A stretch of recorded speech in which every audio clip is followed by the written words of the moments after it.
Breakpoint on Sporty FM. Beyond Sport. 5. You know, if it is from 10 a.m. to 2 p.m., it is the Breakpoint here on Sporty FM. My name is Kwanya Joshua. Yes, and of course, this is Hilda Chepto. You can call me Chep. And of course, it's Sporty FM KE on all social media platforms. Pale on our bio on our social media, there's a link there. Click that link and listen to us. You know, Chep. Yes.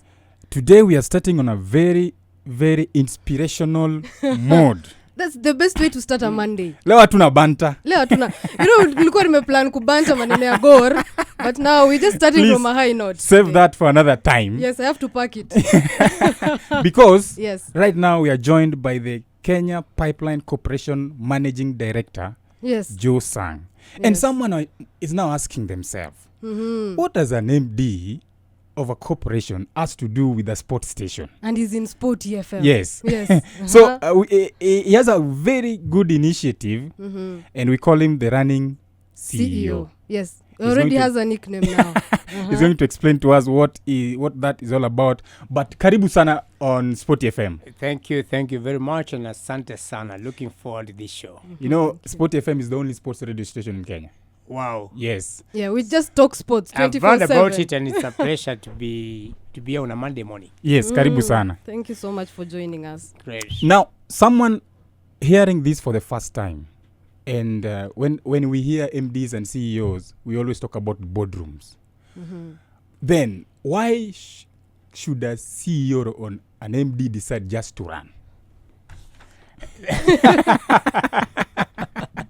That's very good. So basically, I started my running journey some years back. When probably when I was a young boy. Yes. We used to run to school. I grew up in Kericho County, a place called Kabianga. And the school I used, the primary school I went to was about 4 kilometers from my home. And we'll run with that morning dew, early morning, to be in school before 7:30 a.m. Yes. And then go back home over lunchtime. Go back in the evening. So because of time, then we used to running back home. And over the years, through my years of private sector and public sector experience, yes, mainly when I was at East Africa Breweries, where I spent most of my private sector experience. We used to run with a few of my colleagues over lunchtime. There's a field there in Ruaraka, Yes. where we'll run at least for about 45 minutes to 1 hour. And last year is when it occurred to me that I can actually stretch my passion of running. Instead of doing the small, 10, 15K, yes, I registered for the Chicago Marathon, yes, which happened last year in October yes, 13th. Yes. And for me, I wasn't going to run for medal or recognition. I discovered that the only way I can make my small contribution in society is how do I use my running skills or running ability to help the next person. And we registered Joe Sang Foundation, yes, which is now a registered trust. It has a fully fledged board of trustees who are managing it. We registered sometime last year in October. yes, It's now give or take about 10, 11 months old. And the objective of the foundation is to be able then, I was able then to say, how can I use this opportunity to look back and help that needy child in our villages today to be able to go through school and not go through some of the challenges some of us went through. And as you rightly put it, many people now call me the running CEO. yes, So basically, Joe Sang Foundation, we are looking to create an endowment fund. And I can quickly educate your listeners about how an endowment fund works. Endowment fund, we want to create a fund of Kenya shillings 200 million over the next 2 years. And once we have the fund, we like to invest that money yes, and use the proceeds the income out of how much we'll have invested to educate. In other words, we'll be looking for sustainability. We want to be able to sustain Josang Foundation into the future, into the foreseeable future. And happy to note that last week we had a major launch in Nairobi. We invited most of my friends, CEOs who came in. We had two cabinet ministers who joined us, and representation across cultures. We had people coming in from outside the country to support us. We had His Excellency the German ambassador who also came in to support us, and we managed to raise some very good amount. And to date, the foundation now starts with about 50 million Kenya shillings out of our target of 200 million. And it's a very, very good initiative, because then we are able to see the impact it has been able to create so far. And to date, we are sponsoring 4 students. And we started this with the primary school I went to, where we are supporting these 4 students who are extremely, extremely, extremely needy. Those who are unable. Even the teachers will say they've been chased out of school because of lack of school fees. But Josang Foundation have been able to bring them back to school. Yes. And if you could listen to some of the testimonies, there are so many Kenyans today who are unable to meet the commitments of school fees.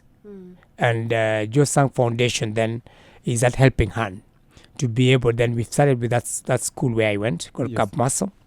But ultimately, we want to have this across the country. We want to spread the Josang Foundation to touch every corner of our republic. Yes. And it's in a small way where Josang is able to give back To and the make this society. place To- a better society than we all found.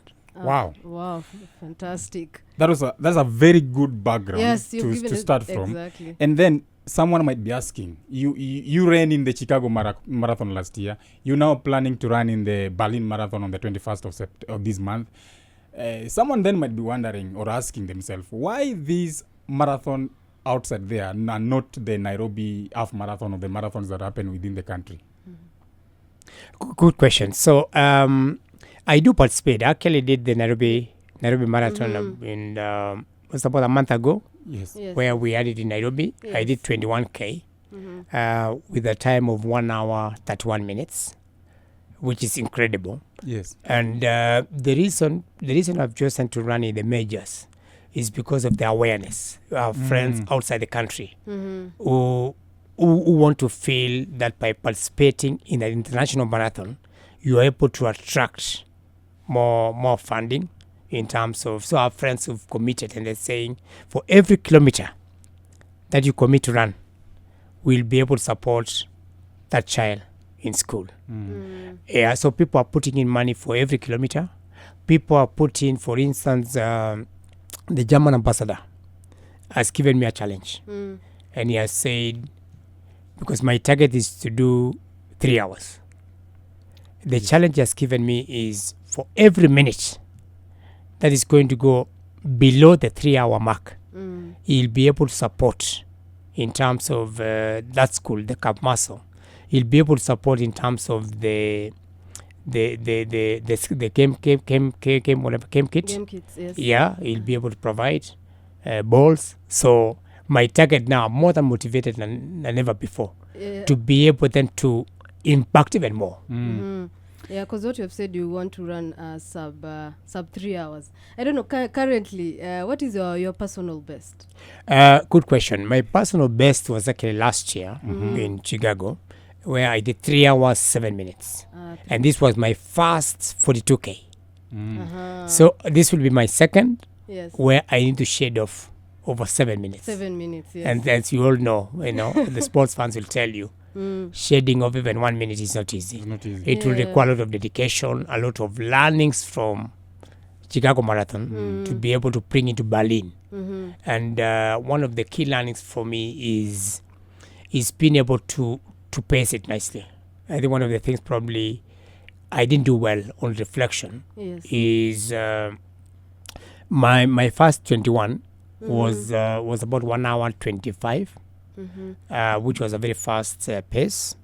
And therefore, on reflection, we need to, especially the first 21, you need to pace up Yes. because you are not running half a marathon. You are running a full 42. Marathon. And normally in a marathon race, and most marathoners will tell you, there is normally something called the wall, which gets you at 35K. Yes. When you get to 35, your body tells you it can't go any it further. can't. Yes. Your mind tells you you got to finish. And for me, I had to finish because of the commitment, because of the passion, and because of the purpose why I'm running. The purpose of helping that needy child Yeah. in our home villages today who are struggling with their school fees to be able to get help from me. Yeah. And that was the key motivation, which called for what I'll call the mental resilience. And resilience is now requires you to dig deeper, to be able then to ask yourself, you got to go. You got to go finish. beyond the limits. So it becomes pushing yourself Yes, beyond the limits. Beyond the limits. Exactly. So Yes. the motivation then will be, how do I learn from the first marathon last year, Yes. Yes. going into Berlin, Yes. to be able then to break the 3 hour The 3 hour mark. Take us through the preparations then. As how are you prepared then Yes. And to share these 7 minutes? Yes, and I know you're a busy person. Yes. You are Correct, very busy. correct. Do you have the time from your schedule? What time do you train? Do you have a team around you that is supporting you? That is from a trainer, nutrition, just the circle around you. Very, very good questions and good points out there. So we run every other day. So we run 3 days a week. Like this morning, I've just finished doing. I did 21K, and we start when we are running. We start at 4 a.m. You'll imagine at 4 a.m. in Nairobi in this cold weather. It's not for everybody, and that is really how we sacrifice. I sacrifice time. I run with a team of 3, where we run around Karen area in the quiet neighborhoods. Less traffic, less cars at that time of the hour. And I'll tell you this, by 7 a.m., I'm always back home. And by Done with 8 the a.m., even more. And I'm always in the office by 8 a.m. So basically, we are more or less the same with somebody who's woken up at 6 a.m. to be in the office at 8 a.m. Yes. So to your point, it's about sacrifice. It's about the huge commitment that as a busy leader, I'll ask myself, I have to create time. I have to make sure that I practice so that I get these children to go to school. And I've got a lot of support from Kenyans who are willing to help us, to support us as to donate on the Josang Foundation. Yeah. And it's amazing. As I said today, we are at Kenya shillings, 50 million shillings. And this is all out of the goodwill from Kenyans and beyond. And you spoke about already you have 4 students that you are the foundation is now helping, and they're very needy. How does the foundation gauge the need level for the students or the kids that they help? Good question. So we've started, as I said, with that primary school called Cap Maso, where I went to school. And the way these 4 students were vetted is basically the school administration and the parents who are able then to identify these kids. As I said, 2 of them are actually being chased out of school, and they are very, very bright. In fact, one of them has been nicknamed, is a very, very good footballer. He's been nicknamed Messi. And when you listen to their stories, one of them is from a single mother who is a T-blacker and not being able even to support our kids go through school. The sister dropped out of school to be able then to accommodate the brother to go to school. So that's one of them. Another one is a family who used to live in Mau. For those of you who know Mau, this is the catchment area, and some years back, most of the people who used to live there were asked to leave. Yeah. And they live in a quarry. And if you see the living conditions, he used to walk the sun 4 kilometers early morning to be able to get to school. And they have no land. They have nowhere to get their livelihood. And out of that, these are very, very touching stories. So the 4 students were basically identified by the school and the school community, the parents. But ultimately, we, as I said, we want to spread this across the country. Yes. And we are working very, very closely with the other foundations. Safaricom Foundation, we already have discussions with them. Yes. KCB Foundation have announced that they want to sign a 3-year working partnership with Josang Foundation. Yes. We also have the Equity Foundation, who've also willing to discuss with us. So we'll be able to partner with this foundation and leverage, because they are bigger foundations. They've been there for many, many years. Yeah. We want to leverage on their skill set to be able to help us. And ultimately, they will be able to come up with a proper vetting mechanism Yes. to be able to identify and ensure that the children that we are supporting are genuine Yes. and they are actually from the underprivileged and extremely needy Yes. background. Yes.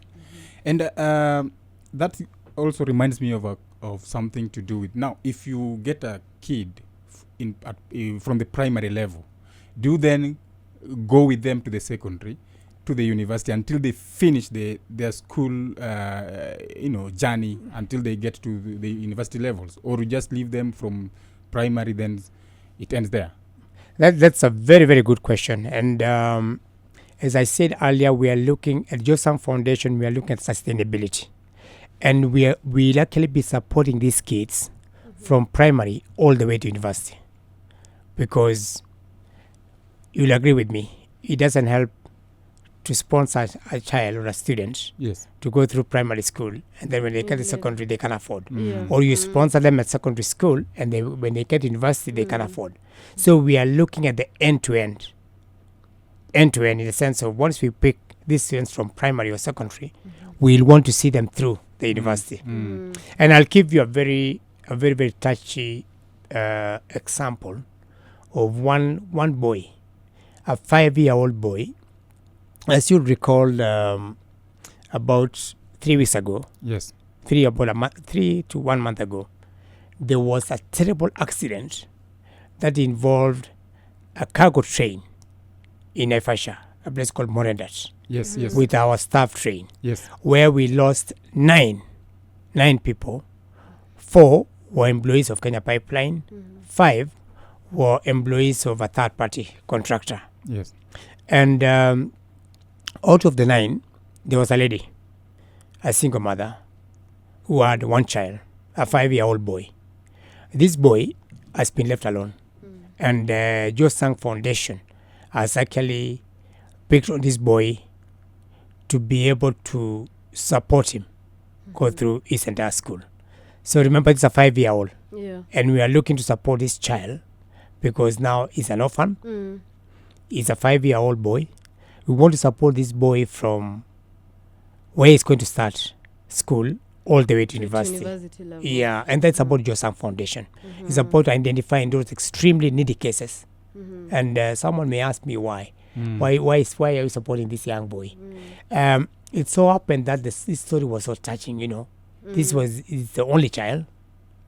The mother has passed on. And as Josang Foundation, and I presented the case to the Board of Trustees, we felt, yes, Indeed.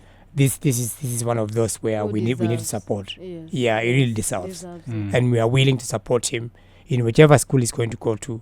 And I do believe that these are small cases where Josang Foundation is able to help, for instance, this young boy, and this young boy then will be able to help probably his relatives, the community, and who knows, help our country and Africa. So Josang Foundation fundamental is about how do we ensure that we create a better place, or we create a better society than we have today. That is our motto. Our motto is actually transformation. It's about transforming one child Yes. at a time. That's our motto. Fantastic. And just I'll go back to your training a little bit, because I'm very curious, because we are a country of very talented athletes. Is there one of them that you have called for advice, just to advise you how to pace? As you said, you are working on the pacing as well. Is there maybe an athlete you have called to give you advice to go and conquer the Berlin Marathon? I haven't talked to any specific athletes in terms of the winners, but out of the team that we train, Yeah. we are able to talk to a few recreational runners who are then able to give us some advice. These are people who've done most of these international marathons before, and we'll get tips from here from time to time. Yeah. And one of the big ones is as you are nearing the race. For instance, today is 8th. We have about 2 weeks, and with this 2 weeks time, we are then supposed to slow it down. You don't push yourself because, for one, you are supposed to avoid injuries at all costs. Yes. You are supposed to conserve the energy as much as possible. So again, for instance, 2 weeks to the race, you can't do a long run of say 35 kilometers. It's not It's advisable. not. Yes. Yeah, so you slow down as much as possible. Today, probably 21 kilometers was our longest run before the race. The day after tomorrow, we'll do about 15. And probably on Saturday, we do another 15. Next week, will just be 10 and maybe 5. You Just go to warm as- up the as body. you reduce, As you reduce, so the that at least kilometers, yeah. you avoid, recover. you recover as much as possible. Uh-huh. Because your body needs to recover as much as you can. Yes. Yeah, to be able then to conquer the Yes, to 42K. conquer the 42K. Absolutely. And also, I'm sure there's a lot of Kenyans here listening to you, Yes. and maybe they want to support the foundation. How can they reach out, or do you have a website or somewhere they can reach out and donate and support the cause? Good question. So Yes. we have a website under the Joe Sang Foundation website, and we are appealing to Kenyans of goodwill and beyond to be able to come in and lead and help this worthy cause. It's not every day that you get a CEO coming out of their comfort zone in their corner office Yes. to come and give back to society Yes. in a completely different area from what they do in terms of leadership. So I believe, as you nicknamed me the running CEO, Yes. I believe that I can use this opportunity to rally Kenyans and to donate to this worthy cause of Joe Sang Foundation. So log into the website of Joe Sang Foundation, you'll be able to have a button there which says donate, and no amount is small. Yes. You could donate any amount that you have to be able to help these needy children across Kenya to go through school. There's a question here from one of our listeners who is asking, I would like to ask what parallels does he see between leading a corporate team and engaging in athletics, and how does he use his position to inspire positive change beyond business results? Because business, as we know, results oriented. That's a very, very good question. So basically in a marathon, there's very, very close parallel with the journey of life as well as leadership specifically. There's a lot that I draw in from my marathon and compare the same with leadership. The lessons that you learn, the lessons of resilience Yes. is a big one. Yeah. We talked about the 35K. When you get to 35K, there's a wall that gets you. In leadership, there are so many walls. It could be what you are going through as a leader, the decision you're about to make, impacting on the business, and being able to. So the marathon journey has been able to enable me slow down, reflect. So it's about of reflection and inflection. And we go through these walls every day as leadership. Marathons also can be very lonely. Yes. It's a lonely race because you all start at the same time, but you finish alone. Alone, yes. As a leader, there can only be one CEO at a time. So you are making decisions on behalf of, for instance, Joe Sang make decisions on behalf of the over 1,500 employees of Kenya Pipeline today. So there are lessons you learn, lessons of endurance, lessons of discipline, lessons of perseverance come in very handy. And these are the social ingredients Yes. required to be able to conquer as a leader. Running enables me to be able to balance what I would call the physical and the mental stamina to be able to carry on the responsibilities of being a leader. And I'll tell other leaders today that it's never too late. I'm not going to tell you to run a marathon tomorrow, but start small. Yeah. I always believe that a healthy person, a healthy employee, is a more productive employee. At Kenya Pipeline today, we advocate for fitness. And we have a gym in the office now, which is always packed. Employees come in there as early as 5 a.m. to go in there and run and do their gymming over lunchtime as well as in the evening. So we have been able to see a significant reduction in the medical bills by people just keeping fit. Yeah. And I'll share with you my example. Every day, without fail, when I go to the office, I don't use the lifts.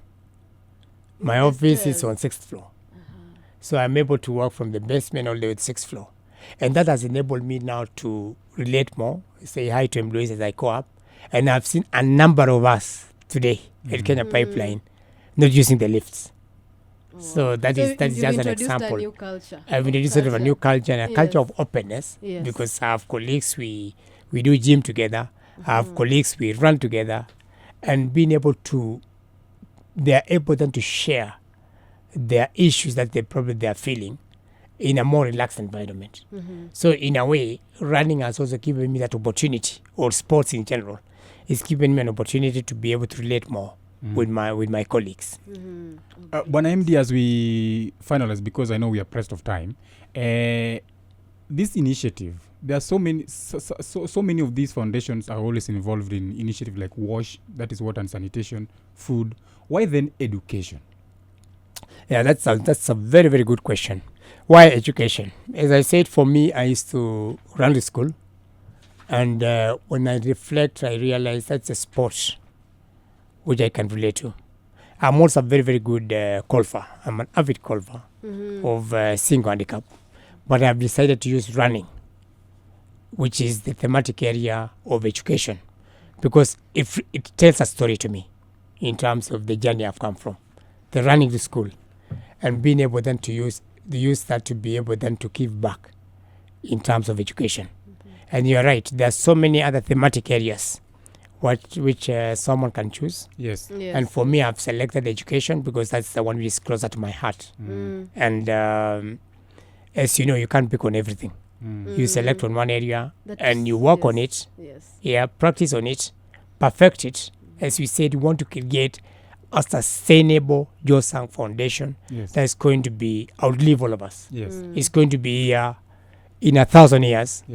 We want to be able to look back and the people then will be able to say there was a man who started the Josang Foundation and it's been able to touch many Kenyans and beyond to go through school. As we finalize now, your last word. Then, as you give us your last word, what kind of foods do you eat or you don't eat as you prepare for a marathon like now? Berlin is just 2 weeks away. Yeah, that's an easy one. The reason I say this is, for me, I eat normally. I've not had a chance where I have to carbon load or do what other people do. For me, it's normal eating. I've not changed my diet. It's the same. Because I believe the energy I have is enough to complete the race in under 3 hours. And my final message to Kenyans and beyond is donate to Josang Foundation. It will be able to transform one child at a time. That's our philosophy. We want to create a better Kenya, a better nation, through the supporting that you are going to give the Josang Foundation, because it's a worthy cause. It's been able to create social impact and transform a life one day at a time. All right. Thank you so much, Bwana MD, for gracing our show today.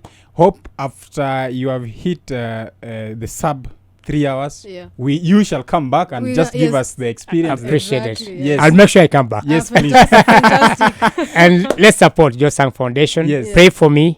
I do a sub 3 so that we get back here and share with our listeners. And celebrate. And celebrate, absolutely. And as you leave, my take home is transform one child at a time. Correct. That has been Joe Sang, the MD for KPC, that is Kenya Pipeline Corporation, just giving us what is plans for the Berlin Marathon that is coming up this month on the 21st September 2025, as we call him, the running CEO, or running to inspire and also to give hope for the next generation. This is Sport Breakpoint on Sporty FM. Beyond Sport.